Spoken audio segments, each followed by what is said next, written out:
Hello everyone, and welcome to another episode of Inside Out Smile. I'm your host, Dr. Amber Q, and I was going to actually bring you along with me today when I went for a walk this morning. And in fact, I did start to record, but I just think that it would have been a little bit noisy because I was wearing a scarf and a hat, and my coat was just brushing against the headset, so I sort of abandoned that. But the reason I wanted to actually record an episode while I was out walking this morning was that it was so stunning. I mean, picture this. It was literally maybe about 20 minutes, 30 minutes after sunrise, and it was just absolutely gorgeous. It was the kind of winter day that almost feels enchanted. The air was completely still. There wasn't any wind, and the sunlight was hitting the frost in a way that made the whole world shimmer like glitter scattered across the grass and the leaves. It was gorgeous. As I said, I had my hat and my scarf on. I'm sad to say that I actually lost one of my gloves the other day, and it was one of my favourite pair of gloves that I've had for years. Grey gloves that go with a particular scarf that I've had with years as well. And it was really weird because I felt that I was possibly going to lose a glove earlier in the day. So maybe, I don't know, maybe I jinxed myself into doing that. But anyway, so I was kitted out with my hat, my gloves, my wellies, and I walked across. It was just such a beautiful day. And as I said, the frost was, as the sun was coming up, the frost, or getting higher, I should say, just as the sun moves. It's so funny because when you're actually mindful, you realize, just watching the changing position of the sun, that in itself is incredible. And I love, looking at the sun across the water, across the pond. And that was gorgeous, of course, as well. And it was lovely. I always say that frost is like nature's glitter. You've heard me say that on the podcast before. But then the thing was, I was actually seeing leaves and they were just sparkling. They were sparkling. And I was thinking, diamonds have nothing on frost on a leaf. And then, of course, there were those little puddles, right? And please note, disclaimer, I'm not advocating that people should go onto frozen ponds and things like that. But there were these little frozen puddles. And, nothing dramatic at all. Just a little thin sheet of ice over sort of a tiny bit of water, And the thing was, I was really enjoying myself stepping on those puddles and just kind of, moving my feet so that the ice was crackling. And it was so satisfying, that tiny little sort of break that you get in the ice, and that little kind of snap. It's almost a crunch. It's hard to describe, right? But it's so satisfying. It's really satisfying. And so I was just there, just standing on the ice, on the puddle, cracking the ice, and it was just so lovely. And I was thinking to myself, how beautiful is this experience? How beautiful is Earth? And how blessed and beautiful are we to have our senses, sight, sound, touch, and, I haven't obviously mentioned smell and other senses, but I was just thinking, wow, how lucky am I? How blessed am I? And I'm in peace. I'm not being chased by anyone. I have food at home. I have a roof over my head. And I thought to myself, how often do do we move through life without noticing our senses and just our blessings? And I was thinking about how much we take things for granted until something changes. And, you know, for example, if we're unwell and we can't go outside, or maybe if we've got a bit of vertigo and we feel dizzy when we move, or maybe, I don't know, we've hurt our leg or something and we find it difficult to mobilize, or perhaps, you know, you've got conjunctivitis or an ingrowing eyelash or something, and so you can't really hear, as you can't really see, or you've got an ear infection, as I said, vertigo, feeling dizzy, but maybe blocked ears and you because of a cold and you can't really hear properly. And so when things disrupt life's ordinary rhythms, I think that's when we actually think, oh, what's going on? But, you know, otherwise we barely pay attention, right? And it's only in that absence do we realize how miraculous the basics are.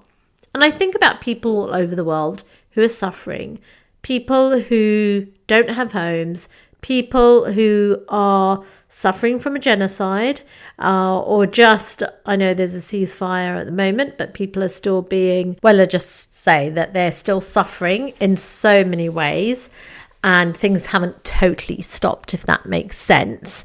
They're still sort of being attacked. But it really made me think, you know, this morning walk, it really made me think. I think it was just that magical moment of being in the puddle, and I was having fun, I have to say. But it just reminded me that this presence that I had, you know, it was just such a privilege, this presence of being outdoors and in a moment of peace, and I was dressed warmly. And quite often we forget that we're even experiencing such blessings. And that reflection kind of led me to something totally different later on during the day. And I was listening to the journalist Sami Hamdi, who had been in the States recently, and he was speaking about our roles in life. And something that he said sort of pieced through everything I'd been feeling, I think, in the morning, because he was speaking about our roles in life, not the ones defined by titles, but the ones defined by sincerity and intention. And it's so true, isn't it? Because in life, we're always chasing. We always have these aspirations in terms of careers, titles. And I know this was the case more so since the world has changed.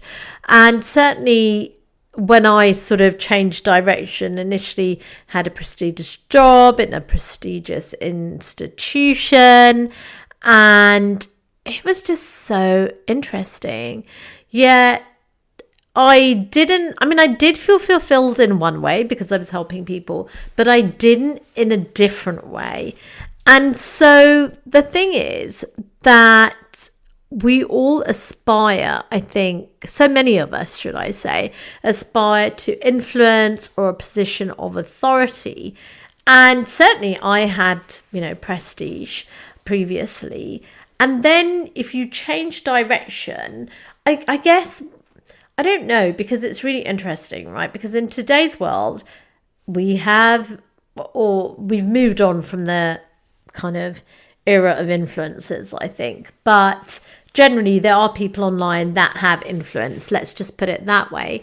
And so these days, people are still chasing influence and authority, maybe in a different way, maybe not so much in sort of, you know, I mean, that still occurs in the health service and other industries, I'm sure, and obviously in, you know, politics, etc. But generally, just in every industry, people chase authority and influence.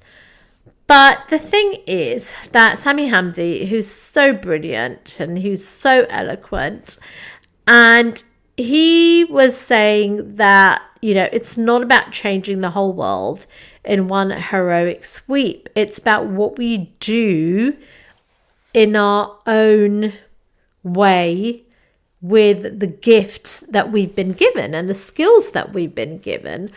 And I think, and he was speaking about really sincerity and I guess intention as well.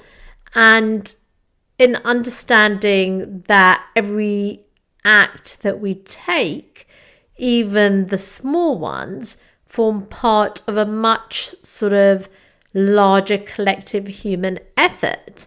And this really made me think about the fact that on the one hand, the world feels simultaneously huge and tiny. Huge because there are lots of problems that feel overwhelming, and tiny because social media delivers people's suffering directly into our palms within seconds. So we can't really say we didn't know anymore. Animals are suffering in different countries. There's stuff happening in the Amazon.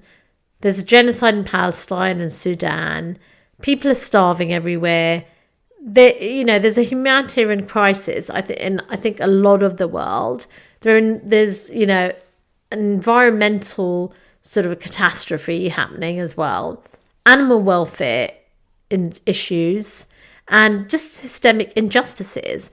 And the thing is that with this visibility, and I think with the connectedness, we have sort of a collective responsibility, I think. And the thing is, it's not about, and Sami Hamdi, it was so interesting, the things he was saying, the questions that people ask him, like, when is this going to happen? When is Palestine going to be free? And he was saying, it's not about that. It's not, our role is not to fix everything. It's to do whatever we can do according to, I don't want to say our capabilities, but I guess, depending on, we all have a different role to play in society. And I've always thought that. I've always, this is why I speak about self-awareness, because I think it's really important. We know that, if something bad is happening in your community, you should speak up because silence harms. And that's true on a small scale in your community as well as on the larger world stage, right? So we should protest when voices need multiplying. We should donate, volunteer, educate ourselves and others. And we should show intention over indifference. And we should boycott when it matters as well. And so I think the thing is that for me, when I was listening to Sami Hamdi's message, I was thinking, okay, so individual actions might seem tiny, right? Like me stepping on that small frozen puddle, but the ripple effect is real. Let's not go into the mechanics of how would it ripple if it was frozen. It's just a metaphor. But the thing is that if we each do our small part with sincerity, then the collective becomes undeniable. And even those in powers, in positions of power, they will change their course of action or their strategy. And so I think, with everything, as in with health, for example, it's easy to underestimate the impact of small, consistent acts, right? We know that in terms of habits, whether it's healthy eating or movement, etc. So it's easy to underestimate that.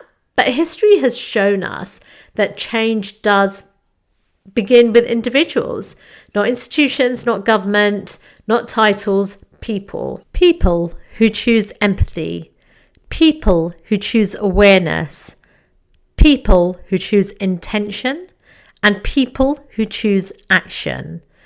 So I feel that today's walk reminded me of something gentle but profound, that beauty and purpose are both found in the small things, in noticing the glitter of frost or the sound of cracking ice.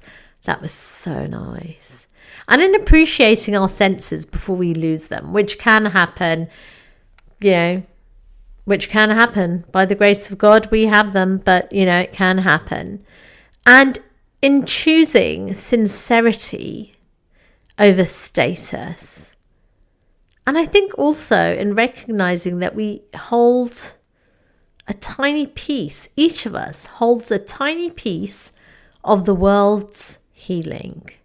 Because if we all protect our little sort of patch or a little puddle, then our corner of earth, our local community, our immediate fellow humans, well, then the ripple effect means that the collective landscape truly can change.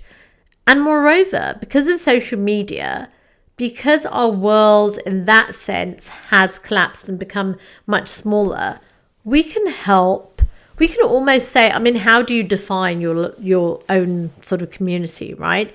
Is it your local community? Or is it a community based on interests? For example, I have lots of poodle friends, and I would say that we are a community. And for example, I have different other communities that I'm a part of. One based on movement, for example, and another one based on writing, for example. So, we can define our community in a different way. But the point is, with each of those communities, we can truly bring change, right? Because especially if those communities are online and therefore international, then you've got to think that local community or that little community becomes, it becomes just so powerful.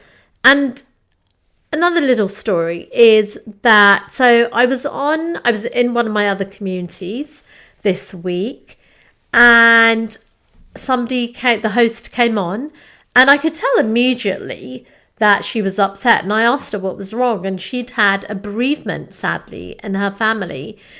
And then she said, but we're a family here, and you guys really cheer me up. And so we kind of chatted and things, and we were actually studying something together.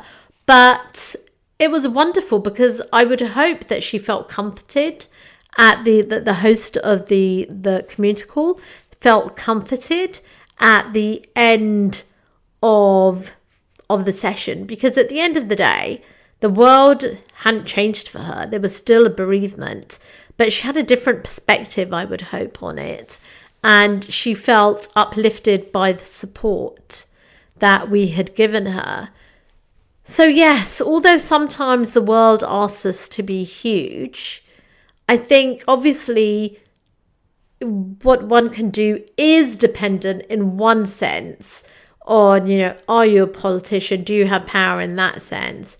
But I think most of the time, it's just asking us to be aware, intentional, and human.